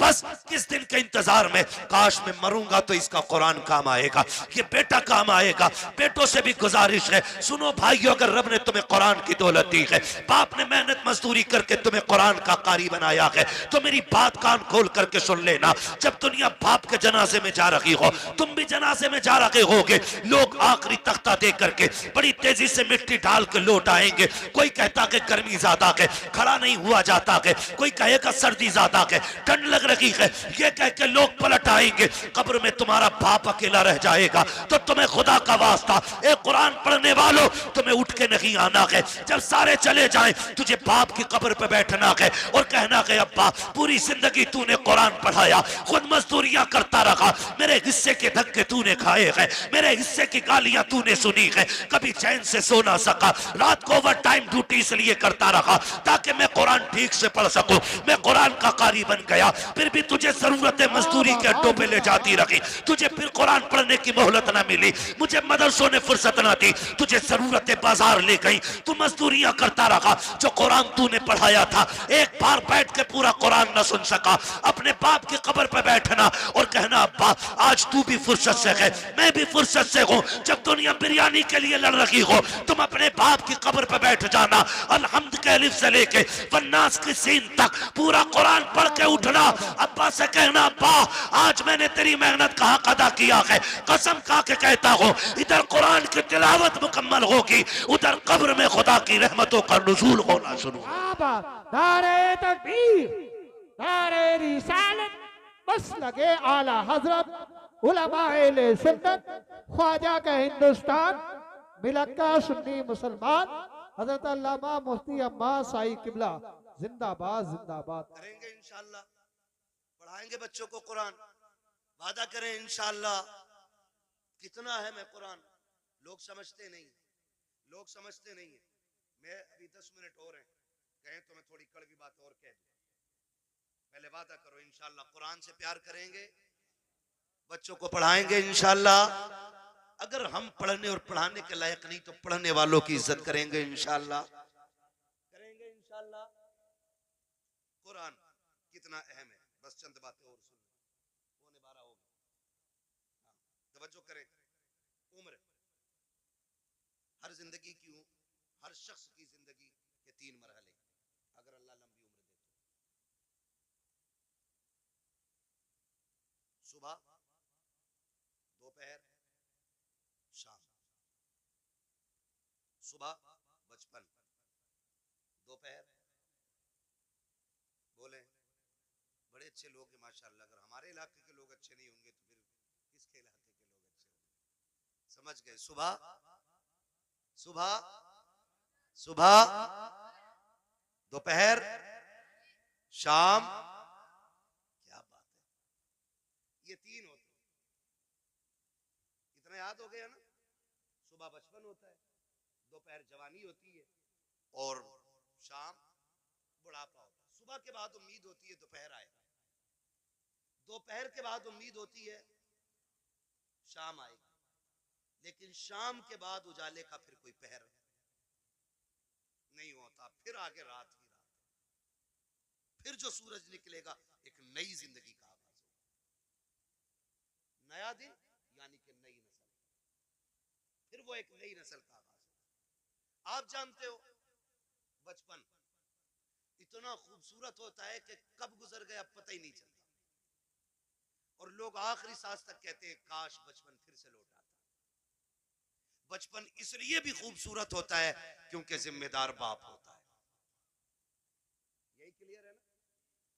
गलत तो नहीं बोला ना मैंने? बचपन इसलिए खूबसूरत होता है क्योंकि सर पे हाथ रखने वाला बाप होता है, इसलिए खूबसूरत होता है कि बचपन हम बाप की मर्जी से जीते।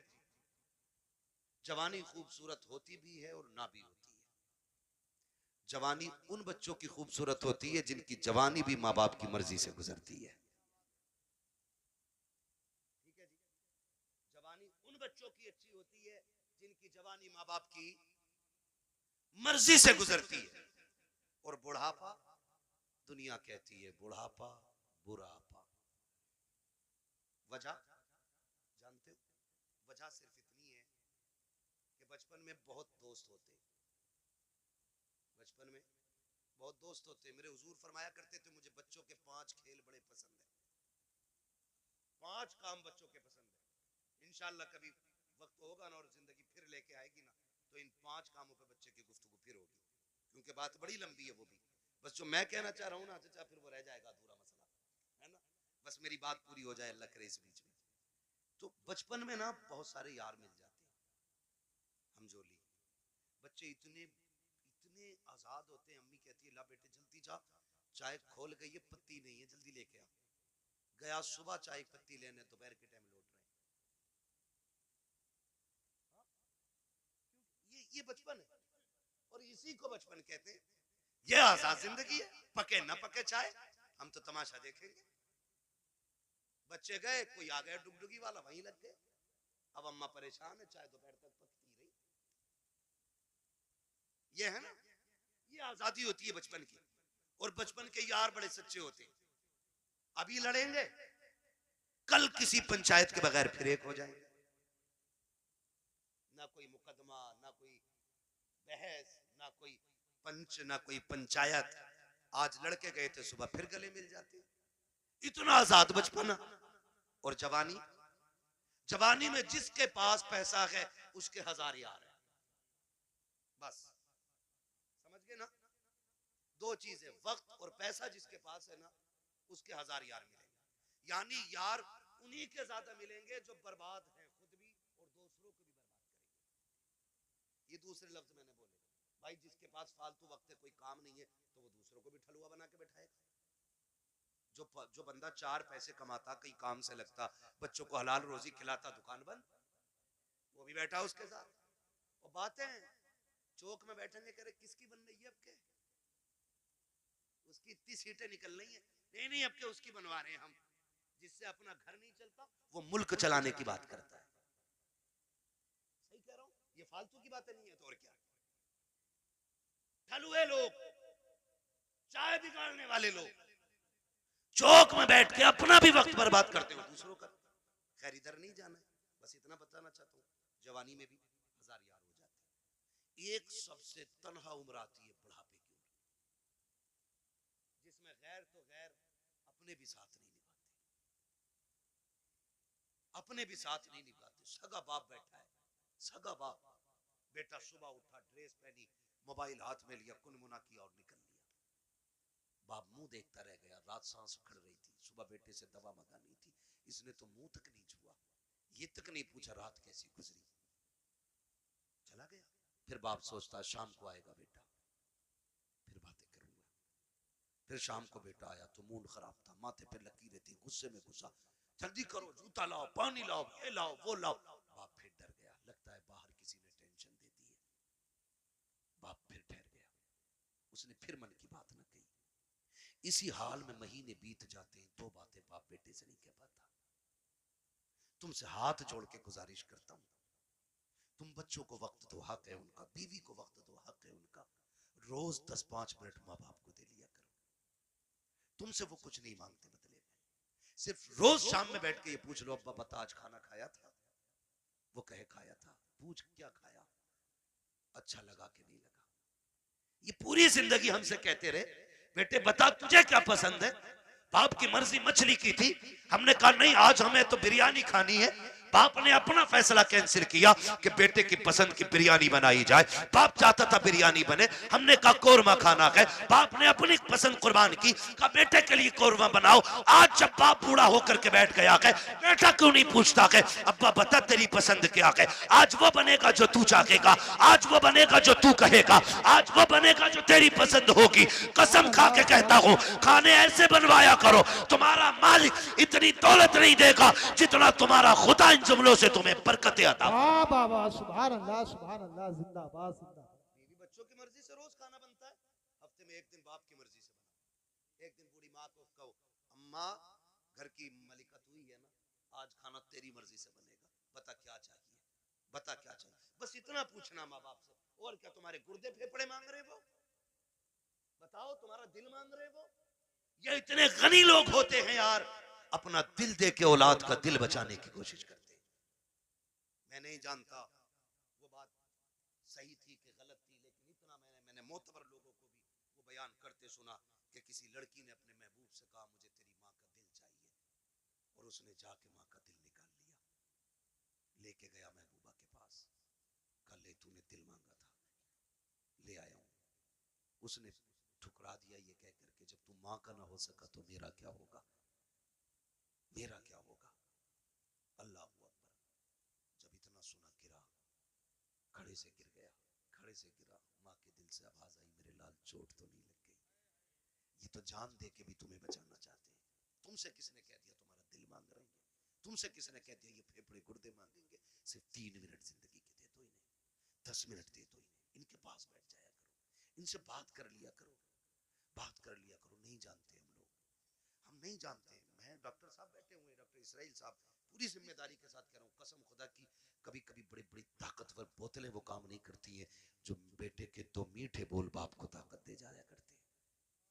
बैठा करो इनके पास, इन्हें वक्त दिया करो। आज ये बूढ़े हो गए, आज ये चाहते हैं कोई हमसे 2 बातें कर ले। मैंने कितने माँ बाप को दीवारों से बातें करते देखा है, दीवारों से। कई माएं झूले लेके बच्चों के बैठ गई है बुढ़ापे में, उसी को हिला रही है। बेटा किधर है? का दुबई में। बेटा किधर है? मुंबई में। बहू कहां? बच्चों को लेके भई है। फिर इसका क्या कर रही है? कहीं से देखती हूँ बचपन याद आता है, बेटे से बात करने को जी चाहता, झूला हिला के इससे बात करती। ये दिन देखने थे माँ बाप को जिन्होंने जिंदगी हमारे नाम कर दी। आज उनके लिए हमारे पास 5 मिनट का वक्त नहीं है। क्या करोगे ऐसी दौलत का यार? अगर माँ बाप को खो के दौलत मिल भी गई तो कौड़ियों की नहीं है दौलत। इसलिए दौलत तो कभी भी हासिल की जा सकती है, माँ बाप दोबारा नहीं मिल सकते। आज हैं तो कदर कर लो, कल नहीं होंगे तो रोगे, फिर मांगोगे, चीखोगे, कब्रिस्तान जाओगे, मिट्टी के सिवा तुम्हें कुछ नजर नहीं आएगा। वहां वही मिट्टी जिसे तुम डाल के आए थे, वहां कुछ नहीं मिलेगा तुम्हें। आज है, इज्जत करो इनकी, इन्हें वक्त दिया करो। झूलों से माएं बातें करती है बेटों की, ये दिन देती है औलाद ने। बीवी के पल्लू में ऐसा खुशबू में डूब गया जाकर के कि माँ की आहें याद नहीं रही। वो बूढ़ा बाप तो रातों रात जाग के हमें सुलाता था, आज उसके लिए हमारे पास 5 मिनट नहीं। वो पानी मांगता है, पानी देने तैयार नहीं। कई अमीर कहते जी मैंने तो नौकर लगा दिया। नौकर उतनी खिदमत कर लेगा जितनी तू कर लेगा। ओ भाई, नौकर के मुंह धुलाने में और बेटे के मुंह धुलाने में जमीन और आसमान का फर्क होता है। तुमने कहावत नहीं सुनी, अपना मारे छांव में डाले, पराया मारे धूप में डाले। अपने तो जख्म भी फूंक फूंक के साफ करते, और परायों पे क्या फर्क पड़ता है, वो तेजाब छिड़के या नमक। कभी ये ना करना, माँ बाप की खिदमत के लिए कभी नौकर ना रखना। अगर कुछ चाहता है ना तो उनकी खिदमत में खुद नौकर बन के रुक जाना, खुद नौकर बन के लग जाओ। इसलिए कि इनकी नौकरी तुम्हें दुनिया में भी आला मकाम देगी और आखिरत में भी आला मकाम देगी। इसलिए कि ये माँ बाप की नौकरी है, माँ बाप की नौकरी है। ऑफिस के आगे हाथ बांध के इसलिए खड़े रहते हो, मालिक के आगे इसलिए ऊंची आवाज में नहीं बोलते हो कि बोनस कट जाएगा। मालिक की पहली घंटी पे इसलिए दौड़ आते हो कि ड्यूटी छूट जाएगी। माँ बाप की पहली आवाज पे क्यों नहीं आते हो? इनकी आवाज पे पहले दौड़ के आ जाया करो, वरना जन्नत हाथ से चली जाएगी, जन्नत चली जाएगी। अगर वो 2 टुकड़े देता है ना तो ये जन्नत के मालिक बने बैठे। जन्नत लेनी है तो इनके इशारों पे कूदना पड़ेगा, इनके इशारों पे बोलना पड़ेगा। आज बूढ़े माँ बाप के लिए वक्त नहीं, इन्हें वक्त दिया करो। बड़ी कीमती दौलत है ये अल्लाह की। ये बिस्तर पे भी पड़े ना तो बड़े काम के। कह रहा दुआ कर दो, मिट्टी प्यारी अल्लाह को हो जाए अब्बा की। कहा क्यों? अब तो कब बिस्तर पे ही पेशाब पखाना कर रहे हैं। मैंने कहा ये तेरी खुशनसीबी है कि बाप की खिदमत का मौका मिला है। तू नहीं जानता है, इनकी गंदगियां तू उठाएगा, अल्लाह तुझको बुलंदियों के ताज अता फरमाता चला जाएगा। नहीं समझते लोग इन चीजों को, नहीं समझते। बड़े खुशनसीब है जो माँ बाप की खिदमत करते हैं, उनकी खिदमत करके ना बड़े बन जाते हैं। इन्हें वक्त दिया करो। मैं आपसे कहना चाहता हूँ, सबसे मुश्किल दौर बुढ़ापे का आता है। कौन सा दौर आता है? समझ रहे हैं ना मेरे बच्चे? सारे नौजवान भाई भी समझ रहे हैं ना? सबसे मुश्किल वक्त बुढ़ापे का आता है। ये बच्चे बैठे हैं छोटे छोटे, ईद से पहले देखना, बाप लेके जाए या माँ मार्केट लेके जाए, ले जाके ना ये नहीं कहते ये वाला पैक कर दो, माँ बैठा लेती है बेटे को ऊपर, खुद बैठती है नीचे, और जूते 10 तरह के निकलवाती है, वो अपने हाथ से निकालती है, पहनाती है, निकालती है, पहनाती है। बार बार कहती नहीं नहीं मेरे बेटे के पैर में अच्छा नहीं लग रहा, मेरे बेटे के पैर में अच्छा नहीं लग रहा। मैं बेटों से पूछना चाहता हूँ, जब हम इतने बड़े थे वो अपने हाथ से हमें जूते पहनाते थे। आज एक बार हम उन्हें दुकान में लेके गए, अब्बा बैठो तुम्हारे पैर में जूते डाल के मैं देखूंगा। अम्मा बैठ, आज मैं देखूं तेरे पैर में कौन सा जूता अच्छा लगेगा। कभी लेके गए माँ बाप को? और लेके जाया करो। ईद का टाइम आए ना, माँ बाप को लेके जाओ, कहना आज तक तुमने हमारी पसंद का पहनाया गया, अब हम तुम्हें तुम्हारी पसंद का पहनाने के लिए आए। लेके जाया करो। हम इन्हें वक्त नहीं दे पाते, हमारे पास वक्त ही नहीं है। सबसे मुश्किल वक्त बुढ़ापे का आता है। अब सुने जिन पे बुढ़ापा आना है, ये आ गया। जब दुनिया छोड़ जाएगी ना और कोई मुंह नहीं लगाएगा, कोई बात करने वाला भी नहीं होगा, कोई ये पूछने वाला नहीं होगा तेरे मुंह में दांत कितने, फिर पलटोगे मस्जिद की तरफ, फिर लौटोगे मस्जिद की तरफ। अल्लाह कहेगा सुन, तुझे कोई मुंह नहीं लगा रहा ना, आ मेरे घर आ जा। तुझसे कोई बात नहीं करता ना, मैं करूंगा तुझसे बात।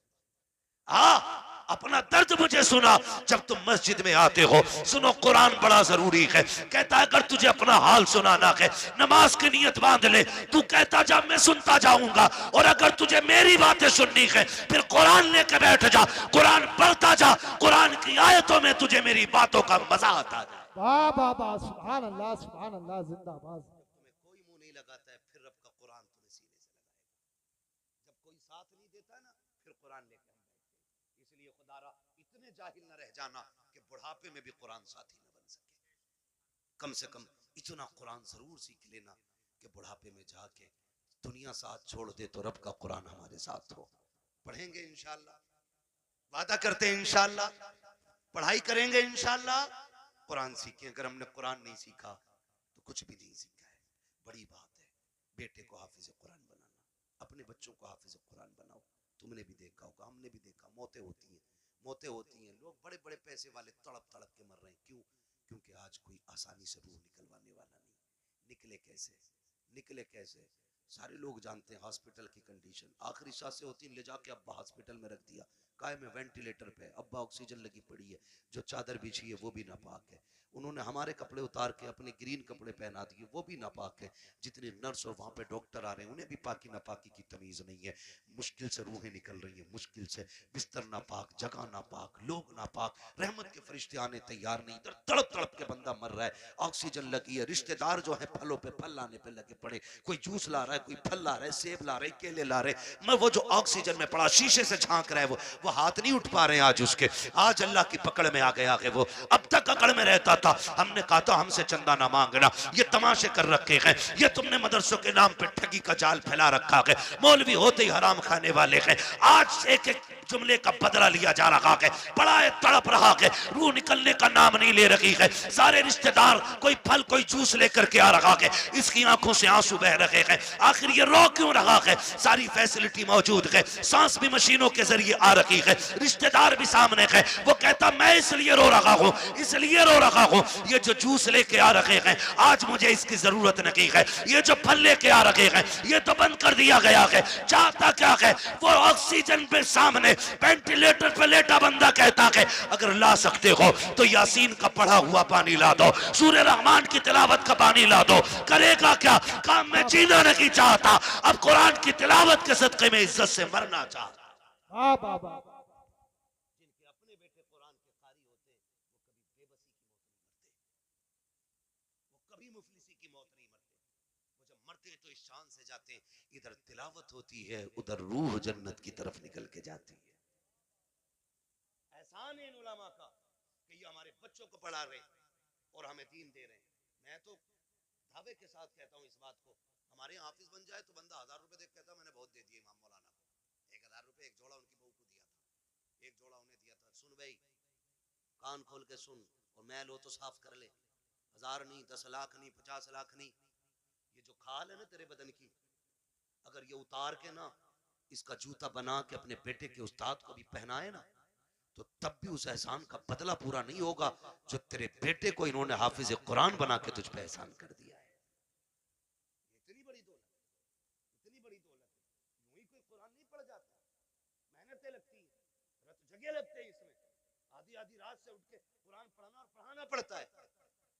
हाँ, इसलिए मेरे भाई कुरान से भी प्यार करो, साहिब कुरान से भी प्यार करो और वादा करो ये मेले तमाशों में पैसा नहीं लगाओगे, फालतू के हराम कामों में पैसा नहीं लगाओगे। अल्लाह तौफीक देगा तो इस पैसे को मुट्ठी बंद करके कुरान पढ़ने वालों पे लगाया जाएगा, लगाएंगे इंशाअल्लाह। नौजवानों से मेरी गुजारिश है, अक्सर कमाने वाले जाने वाले लोग हादसे रोडों पे हो रहे हैं, चलते फिरते मौतें हो रही हैं, माफ कीजिएगा, चलते फिरते मौतें हो रही हैं, पता नहीं चलता कब किसकी मौत की खबर आ जाए। घर से नए कपड़े सूट बूट पहन के निकला, थोड़ी देर में खबर आती है कि उसका भेजा फट गया, खत्म हो गया। नए कपड़े पहन के गया था, सफेद कपड़े में लिपट के सिल के आ रहा है, क्या हो रहा है? ये सब मौत है, मौत, मौत है, मौत, मौत आ रही है कदम कदम पे। कोई गया एक्सीडेंट हुआ, टांग टूट गई, किसी का हाथ टूट गया, कोई फट गया, पता ही नहीं चलता कब कहाँ क्या हो जाए। खुदा आपसे गुजारिश है अपने पीछे कुछ लोगों की दुआएं शामिल रखा करो, दुआएं शामिल रखा करो। ये बात मैं अक्सर बताता हूँ और मैंने जब से सुनी है ना ये बात मुझे आज तक ऐसे याद है जैसे अभी मुझसे कोई कह रहा है। एक नौजवान ने मुझे फोन किया, उसने कहा था हज़रत जी बड़ा रब का करम हो गया, रात गाड़ी चलाते चलाते ना मेरी आंख लग गई, कह रहा 2 किलोमीटर तक गाड़ी ऐसे ही चल गई और शुक्र देखो गाड़ी पलटी नहीं। मैंने कहा करम है रब का। कहने लगा तजर्बा भी बहुत है मुझे, मैं नींद में मेरे हाथ सीधे रहे। मैंने कहा नादान हूँ। मैंने कहा कोई नेकी करता है? कहा हाँ। मैंने कहा कौन सा नेक काम करता? कहा जब चक्कर से वापस आता हूँ ना तो मदरसे के बच्चों को जाके ना 1% अपनी कमाई का जाके देता हूँ, मदरसे में दे के आता हूँ। मैंने कहा सीधी बात सुन ले, न तेरे हाथों ने बचाया न तजर्बे ने बचाया, तू सो गया था, कुरान वालों की दुआएं तुझे बचा के ले गई थी। अल्लाह सुभान अल्लाह।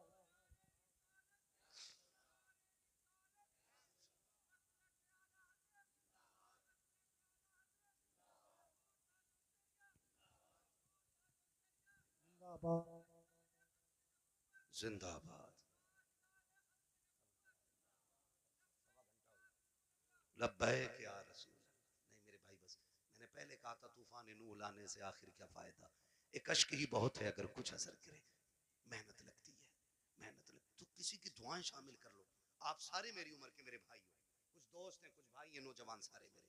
मैं कहता हूँ अपने पीछे यार दुआओं वाला साथ रखो, दुआओं वाला रखो। बड़ी दुआएं बड़े काम आते हैं इनके, ये लम्हे लम्हे के लुक्मे ना, ये कभी कभी हमारी सालों साल की गलतियों पे भारी पड़ जाते हैं। बड़े काम आते हैं इनके ये लुक्मे। हिस्से रखा करो इसमें, हिस्से अपने पीछे दुआओं वाले हाथ रखो। गारंटी नहीं है। कई लोग कहते हैं 500 रुपए देकर अगर दुआ कर देना, 500 रुपए देकर दुआ कर देना, कोई 1000 देकर दुआ, कोई 5000 देकर दुआ कर देना। चल तू दे रहा है ये दुआ मुंह से कह के ले रहा है, ऐसे काम करो कि जबान ना भी खुले दुआएं फिर निकलने लग जाए। ये असल दुआ होती है। कहा कह के कराई तो क्या कराई, ऐसे काम कर जाओ कि खुद दुआ दिल से निकल जाए। वो दुआ असर रखती है। कहा था दिल से जो बात निकलती है असर रखती है, पर नहीं ताकत परवाज मगर रखती है।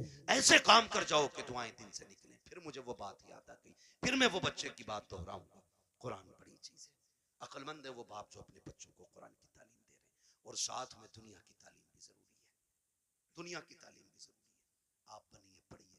अब लड़ाई तो पर बंदूक की नहीं रह गई है, अब लड़ाई कलम की है। जिस कौम के हाथों में कलम होगा वो कौम आगे जाएगी, और जिसके हाथ में कलम नहीं होगा वो नालियां साफ करेगी। ये याद रखिएगा। फैसला तुम्हें करना है, कुर्सी पे बैठ के हुकूमत करनी है या जूतियां उठा के तुम्हें नालियां साफ करनी है। ये फैसला आपको करना है। हमें अपने बच्चों की तालीम पे गौर करना है। हम 10वीं तक पढ़ा के कहते हैं जी बहुत पढ़ा लिया अब दुकान चलाने का, 11वीं तक पढ़ा कहते हैं बहुत पढ़ा लिया दुकान चलाने का। सिर्फ दुकानें चलवानी है? हम तो समझते हैं कि ये हमारे मुल्क की तकदीर बने और तुम सिर्फ दुकानदार बनाना चाहते हो।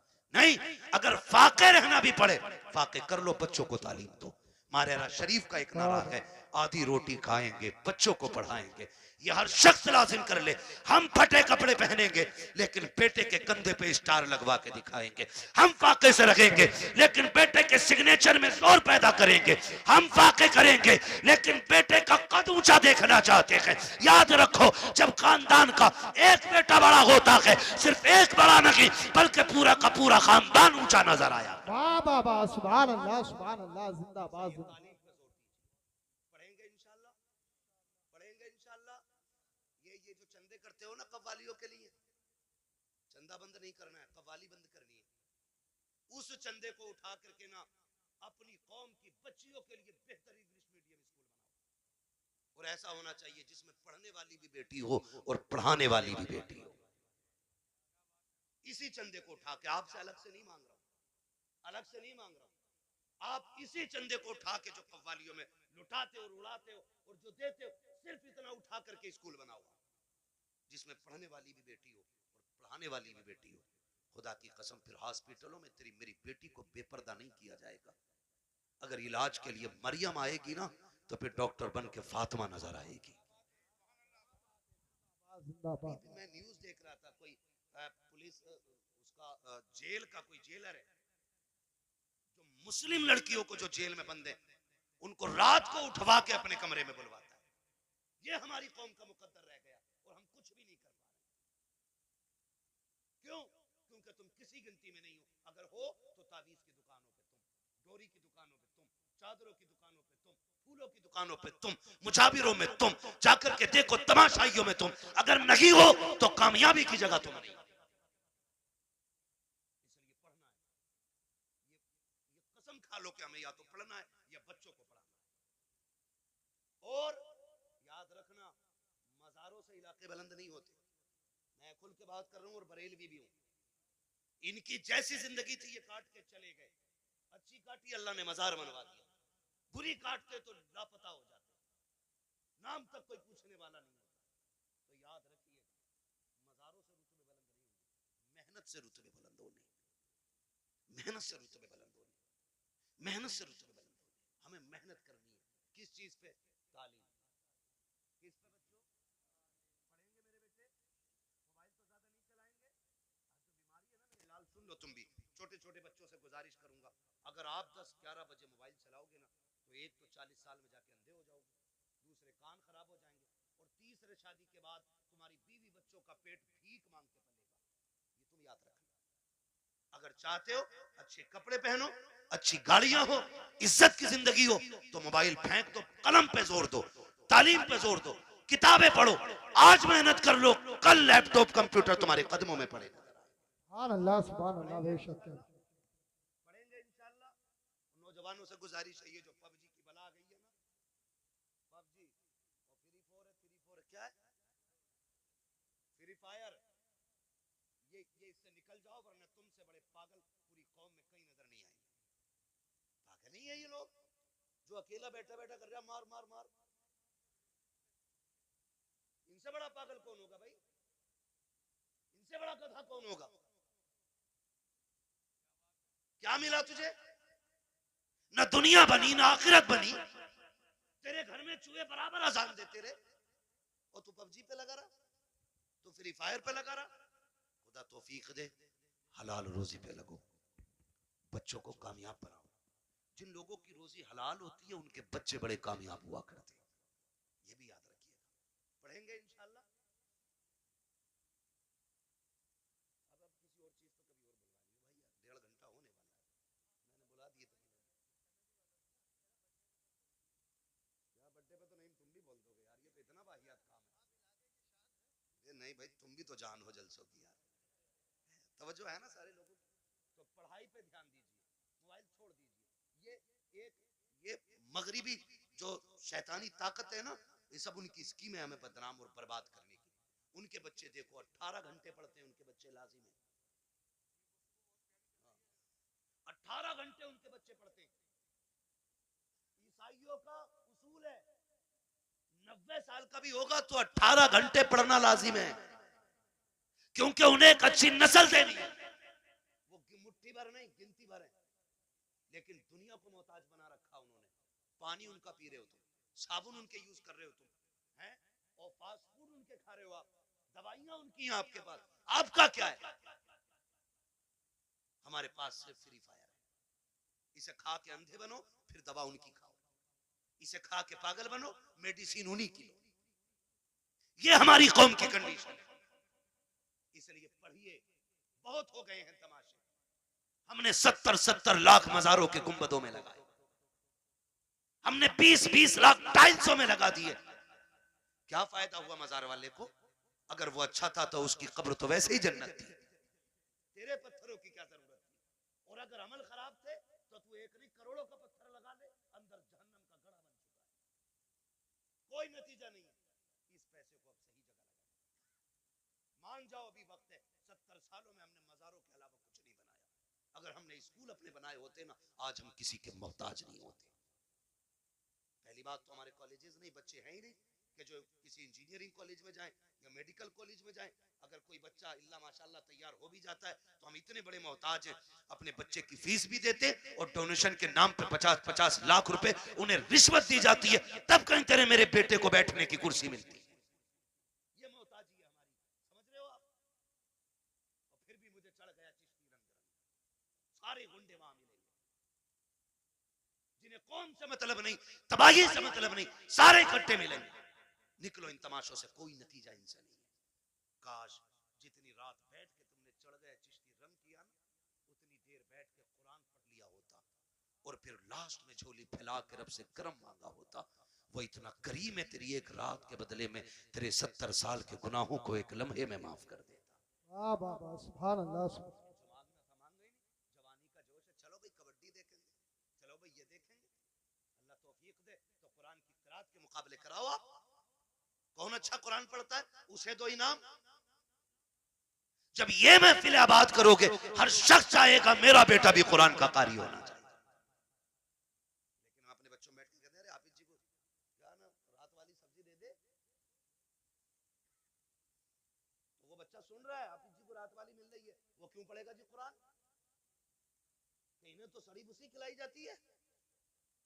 आदत ये बनाओ, इमाम साहब का खाना के घी डाल के देना, बच्चा कहेगा यार गरीब था लेकिन मेरे घर से फिर भी घी गया, कहेगा कुछ बनूं ना बनूं कुरान का कारी जरूर बनूंगा। अपने बच्चों में तालीम का शौक पैदा करें। ये तालीम का शौक होगा कहां से पैदा, बैठा के सुबह कह रहा देख रहा है ये जो मलुआ की कोठी है ना, भैया अगर हो कोई मलुआ तो बुरा ना मानिए, नाम ले रहा हूँ, किसी तनकीद का निशाना नहीं बना रहा हूँ मैं तो चलो अच्छन बब्बन छब्बन कुछ भी कह लो, मंगला कह लो, बुद्धा कह लो, ये सारे नाम हमारे गाँव में होते हैं, ठीक है ना। कह रहा ये जो बुद्धा की बिल्डिंग खड़ी है ना, तुझे क्या पता ये इनके अब्बा की बापदादी दौलत का ना लल्ला, इनका अब्बा ठेला चलाता था, 4 दिन में यहाँ से यहाँ पहुंच गए, इतनी धुन से इसकी औलाद ने कमा। वो जवाब नहीं भाई, औलाद ने नाम कर दिया। तो वो जो बच्चा सुन रहा है ना हमारा, वो समझ रहा है कि असल वो है जो पैसा कमा ले, बड़ा वो है जो पैसा कमा ले। यही वजह है कि हमारे बच्चे जब कोई जरिया नहीं होता तो होश संभालती जेब काटनी शुरू कर देते, जेब भी नहीं कटती है तो फिर चोरियों की तरफ चलते, क्योंकि बड़े बनने का ख्वाब था ना। इन्हें ये किस्से ना सुनाओ कि अमीरी कैसे बनी है, दौलत कैसे आई है, इन्हें ये बताओ 1400 साल हो गए, नबी के अबू बकर को भी दुनिया भूली नहीं है, 1400 साल हो गए, आज भी उमर के किस्से पढ़े जाते हैं। इन्हें ये बताओ 1400 साल हो गए हैं, आज भी उस्मान गनी की सखावत मशहूर है, 1400 साल बीत गए हैं, आज भी अली की बहादुरी जैसा कोई बहादुर नहीं है। जब इन्हें ये बताओगे तो उनके इल्म पे गुफ्तगू होगी, उनकी तालीम पे बातें होंगी, उनके कैरेक्टर की बातें होंगी, उनके अखलाक की बातें होंगी, उनकी तरक्की की बातें होंगी, उनकी पावर की बातें होंगी, उनके इक़्तिदार की बातें होंगी, उनकी हुकूमत के चर्चे होंगे। फिर तेरा मेरा बेटा जेब कतरा नहीं बनेगा, आगे चल के कौम का मुस्तकबिल बनता हुआ नजर आए। बाबा सुभान अल्लाह सुभान अल्लाह। अपने बच्चों को दौलत के किस्से नहीं, हुजूर के गुलामों के किस्से सुनाइए, हुजूर के गुलामों के किस्से सुनाइए। करेंगे इंशाल्लाह, करेंगे इंशाल्लाह। हाँ, मेरे भाई ने कहा बर्थडे का मसला, बर्थडे के बारे में क्या कहूँ, केक की जगह पेट काट दो तो अच्छा है। चाकू नहीं थम रहा चच्चा उससे, और ये कंडीशन है, बर्थडे चल गया। ये सब यहूदी और ईसाइयों की चलाई हुई रस्म है जो हमारे घरों में आके घुस गई, हमारे घरों में आ गई। क्या भाई क्या हो गया, तुझे बर्थडे हो गया तेरा, तू 1 फीट बढ़ जाएगा आज है, 2 किलो वजन बढ़ जाएगा इसमें। हम डॉक्टर से पूछते पूछते परेशान है, बता दो थोड़ा वजन बढ़ जाए। लोग हमें कहते हैं यार बड़ा कमजोर मौलवी है, ये देख के कहते हैं तुम फिट हो, ये हमें फिट कहते हैं, तो हम इनसे दवा मांगते हैं, ना इधर से फिटिंग हो रही है ना उधर से फिटिंग हो रही है ना। तो नतीजा कुछ नहीं है, ये कोई मसला नहीं। बर्थडे शड्डे खत्म करो ये तमाशे। खुद ये सोचो अगर आप 50 साल के हो गए, कितने साल के, कितने के बोलो, कितने साल के, 50 साल, कोई मसला है हजरत का, होने की बातें भी खत्म नहीं हुई है जब से आके बैठे। 50 साल के अगर आप हो गए ना, तो फिर जश्न किस चीज का कि मैं 50 का हो गया, गम कर गम, 50 साल घट गए जिंदगी के, रो अल्लाह की बारगाह में, मालिक राजी ना कर सका, राजी ना कर सका, एक रात दे दे जिसमें मैं रोने वाला हूं और तू देने वाला हूं, एक रात ऐसी मांगो। जब तुम्हारे जन्मदिन की लोग केक काटने की बात करें, फिर तू तैयारी मुसल्ले की किया कर, मुसल्ला बिछाया कर, रोया कर, अल्लाह से गुनाहों की माफी मांगा कर। वो इतना करीम है, तुम्हें मांगने में देर होगी, खुदा को देने में देर नहीं लगेगी। हाँ, करेंगे इंशाल्लाह ये तमाशे खत्म, अड्डे बड्डे खत्म करेंगे इंशाल्लाह, वादा करें इंशाल्लाह। जितने लोग यहाँ आए बताओ बर्थडे पे केक तो नहीं काटोगे, पैसे खा लिया करो जाके, केक हलाल है, वो जायज है, मंगा के खा लो, लेकिन केक पे बर्थडे पे कटना जरूरी है क्या है? ये कंडीशन है हमारी। निकलो इन सारी फालतू की चीजों से, एक फोकस करो, हमें दुनिया भी बेहतर करनी है और आखिरत भी बेहतर करनी है। और ये हमारा दीन हमें सबक देता, रब्बना आतीना फिद दुनिया हसना व फिल आखिरती हसना। अल्लाह हमें दुनिया की भी इज्जतें भलाइयां अता कर और आखिरत की भी इज्जतें और भलाइयां अता फरमा। हाँ, तो आप दुनिया भी बेहतर करें और आखिरत भी बेहतर करें। अल्लाह ताला हमें और हमारी नस्लों को दुनिया और आखिरत को बेहतर करने की तौफीक अता फरमाए। फरमाया गया या अय्युहल्लज़ीना आमनु उदखुलू फिस्सिल्मी काफ़ा। पूरी मेहनत लग गई तकरीर में, जितनी तकरीर में लगेगी उतनी शजरे में लग जाएगी। मेरा भाई कह रहा कभी कभार का तो नंबर आवे, पढ़ दो शजरा। मोहब्बतें अल्लाह सलामत रखे, भाई कह गया तो मैं शजरा पढ़ देता हूँ, और क्या, थोड़ी सी मेहनत ज्यादा पड़ेगी। लेकिन सुनो, अब तक जैसे तुमने गुम होके सुना है ना, शजरा ऐसे नहीं होना, शजरा जरा बोलो सुभान अल्लाह। सुभान अल्लाह। ये जो दीवार के पीछे बैठे हैं ना, इस दीवार के पीछे इनकी तो मौज ही लग गई, आते ही बोलने ही तैयार, जी, अरे जी। उस दीवार की नहीं बाबा, मैं इस दीवार, बैठ जाओ भाई बैठ जाओ, कबड्डी नहीं है जलसा है, बहुत दिन में सुधरोगे जाके, मुझे पता है, जी काफी टाइम से यहाँ तमाशे हो रहे हैं, मगर उम्मीद है जितने आएंगे ना सारे ही हुजूर के गुलाम आए, इन्हें दोबारा अब कहने की जरूरत नहीं पड़ेगी, हुजूर का इश्क यहाँ तक ले आया है, और जब हुजूर का इश्क ले ही आया है तो जो बातें जरूरी थी उन पे अमल करेंगे इंशाल्लाह, करेंगे सारे नौजवान इंशाल्लाह, वादा करेंगे, बंद करेंगे सारे तमाशे अपने से। अगर कोई फिर भी ना माने तो अबू जहल नहीं माना था, ये नहीं मानते तो क्या फर्क पड़ता है, अबू जहल को समझाने हुजूर आते थे, तुम्हें समझाने तो मैं आया, है ना, अब कोई जिब्रील नहीं आने वाले, अब यही उलमा बताएंगे जब भी बताएंगे, इसलिए जो मान जाएगा वो भी ठीक है, जो ना मानेगा उसकी अपनी ठीक है, ठीक है जी। तो अब जो ये पीछे वाले लोग हैं ना, बोलते हैं जरा सारे सुभान अल्लाह। हमारी जामा मस्जिद में जब चने होते हैं ना, तो जब चने बटते हैं तो इससे ज्यादा शोर होता है, सिर्फ इस बात को लेकर जी मैं रह गया,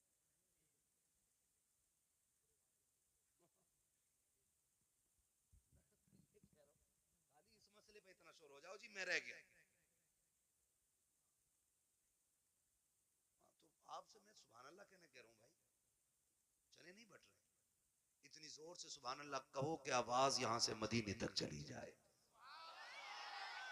अरे माशाल्लाह, ऐसा लग रहा महफिल शुरू हो रही है, दिल कर रहा दोबारा शुरू हो जाऊं, लेकिन घूर के मध्य को दोबारा नहीं होऊंगा शुरू में, मेरा भी वक्त बड़ा कीमती है ना, ठीक है ना। तो बोल दें जरा सुभान अल्लाह, इतनी आवाज है तुम में, सुभान अल्लाह। अच्छा एक बार अपनी मर्जी से आवाज निकाल के दिखाओ जरा, बोलो या रसूल अल्लाह, इतनी है ना, अभी और तेज होगी, बताऊं कैसे, मैं दुआ करता हूँ और ये मिंबर वाले मेरे साथ आमीन कहेंगे, या अल्लाह जो सबसे ज्यादा जोर से तेरे महबूब को पुकारे उसे आज की रात के सदके हुजूर का मदीना दिखा दे, आमीन। जो सबसे ज्यादा जोर, जो इससे भी ज्यादा जोर से तेरे महबूब को पुकारे उसे इसी साल रमजान में मदीने का उम्रा नसीब फरमा। आमीन। एक आखिरी दुआ रह गई और आखिरी जोर रह गया, आपको सुभान अल्लाह कहना, आमीन ये कहेंगे, या अल्लाह जो सबसे ज्यादा जोर से तेरी तस्बीह बयान करे वो माँ बाप के साथ मदीने की हाजिरी नसीब पाए, ये है आवाज असली, ठीक है ना। अब उम्मीद है जितनी मैंने पूरी मेहनत की उतनी तुमने 3 बार में कर डाली, हो गई ना। अब मैं हुजूर का शजरा पढ़ता हूँ, ऑपरेटर साहब थोड़ा सही से आवाज दे दें, वरना जैसे भी है ठीक है ठीक है, जी जी। मैं हाथ का इशारा करूं तो समझ लेना मौलवी सांस लेना चाह रहा है, उस बीच में आपको सांस नहीं लेनी है, आपको सुभान अल्लाह, ठीक है, आप सुभान अल्लाह कहेंगे उसकी आड़ में मैं सांस ले लूंगा, बात सच्ची अच्छी रहती है, धोखे में रख के कोई मसला नहीं, ठीक है। आप जब सुभान अल्लाह कहेंगे मैं सांस ले लूंगा, अल्लाह राजी होगा, नेकी दे देगा, ठीक है जी। और जब आपको जी जी। मिलेगी तो वो इतना करीम है, हम जैसे गुनाहगारों को भी कुछ ना कुछ मिल जाएगा, ठीक है ना। कैसे बोलेंगे जरा बोल के दिखाएं सुभान अल्लाह। आदम के बेटे शीश, शीश के बेटे अनस, अनस के बेटे कैनान, सुभान अल्लाह। अगर तुम कहना भूल गए तो मैं शजरा भूल जाऊंगा, नमाज जनाजा नहीं है कि तकबीरें पूरी करके हटूंगा, अब तो बंद गई नीयत, अब ओले पड़े या बारिश, ऐसा नहीं होना है, अगर चुप गए मैं भी हट जाऊंगा, ठीक है ना। बस हाथ का इशारा होता रहे, बस खाली आप बोलते रहिएगा, भाइयों की फरमाइश है बस इसलिए पढ़ दे रहा हूं, वरना सुई 1.5 के पार जा गई ये मेरी तकरीर की, ठीक है ना। अब जरा बोल दे सारे सुभान अल्लाह। सुभान अल्लाह। वो भाई की तरह जो कह के गए, फरमाइश करके गए, जी जी। अब आवाज तुम्हारी भी आनी चाहिए, हाँ माशाल्लाह बड़ी तेज आवाज है, पीछे हमारे चचा लोग बैठे हैं, अगर इनकी आवाज ज्यादा तेज है इनसे बुलवाओ भी मत, कभी कभी बुढ़ापे में ज्यादा जोर लगाते हार्ट अटैक हो जाता है ना, तो खाली जवान लोग मेहनत कर लें, जी जी जी। लोगों का होता है कोई जरूरी नहीं, ठीक है। और लेकिन यहाँ मर भी गए ना तब भी मौत अच्छी होगी, ये तो जी मौत जी। है। मैं जलसे में सोने वालों को नहीं उठाने देता हूँ, मैं कभी लोगों से ये नहीं कहता हूँ जलसे में कि ये सो रहा है इसे उठाओ, जी मैं जी। जानता हूँ अगर जलसे में आंख लगे और ख्वाब आए ना तो फिर ख्वाब में हुजूर आया करते हैं, वाह वाह वाह, जिंदाबाद जिंदाबाद। मुबारक महफिलें होती हैं इसमें, अगर ख्वाब आए तो ख्वाब में हुजूर ही आते हैं, जी जी हाँ जी बेशक। इसलिए मैं उठाने भी नहीं कहता हूँ किसी को, और कोई दुनिया से ही उठ जाए तो उससे तो अच्छी मौत किसी की नहीं है। जी जी जी। पूछा जाएगा आखिरी काम क्या था, का हुजूर की महफिल में बैठा था, का फिर तो सारे गुनाह माफ करा के आया है। ठीक है ना? तो ठीक है, जो जवान लोग हैं वो उम्मीद है मेरा साथ देंगे, बुजुर्ग लोग खाली दुआओं से नवाजेंगे। जिन्हें हार्ट अटैक का डर हो वो जोर से ना बोलें, और जिन्हें ना हो वो बोल दें जरा सुभान अल्लाह।